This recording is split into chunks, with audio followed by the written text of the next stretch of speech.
আলাইকুম রহমতুল্লাহি বারাকাতু। আর কয়েকদিন পরই আমাদের মাঝে চলে আসছে সেই মহিমান্বিত ও বরকতময় রমজান মাস। আমাদের অনেকেরই হয়তো বা হতে পারে এটাই শেষ রমজান। তাই আমাদের এই রমজানটাকে আমাদের জীবনের শেষ রমজান হিসেবে ধরে নিয়ে আমাদের কিন্তু একটি শেষ সুযোগ রয়েছে যে আমাদের গুনাহগুলাকে জ্বালিয়ে পুড়ে ছারখার করে দেওয়ার জন্য। কারণ এই একটি রমজান মাস যদি আমরা ঠিকমতো আমল করতে পারি এবং আল্লাহর কাছ থেকে মাপ চেয়ে নিতে পারি, তাহলে কিন্তু আমাদের কাছে একটি সুবর্ণ সুযোগ রয়েছে যে একটি শিশু যখন জন্মগ্রহণ করে তখন কিন্তু সে নিষ্পাপ থাকে।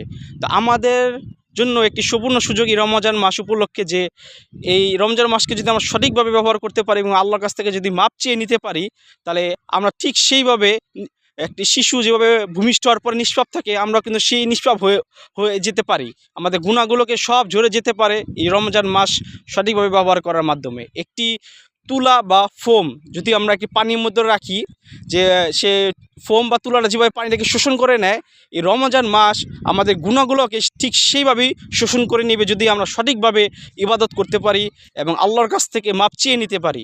আমাদের হয়তোবা অনেকের এটি শেষ রমজান, সামনে আর হবে কি না আমরা জানি না। তো আমরা এই রমজানটাকেই জীবনের শেষ রমজান হিসেবে ধরে নিয়ে আমরা এই রমজান মাসটাকে সবচেয়ে সর্বোত্তম ব্যবহার করতে হবে এবং কোরআন এবং সহিহ হাদিসের মাধ্যমে যতগুলো আমল রয়েছে সেগুলো করতে হবে এবং আল্লাহর কাছ থেকে মাপ চেয়ে নিতেই হবে।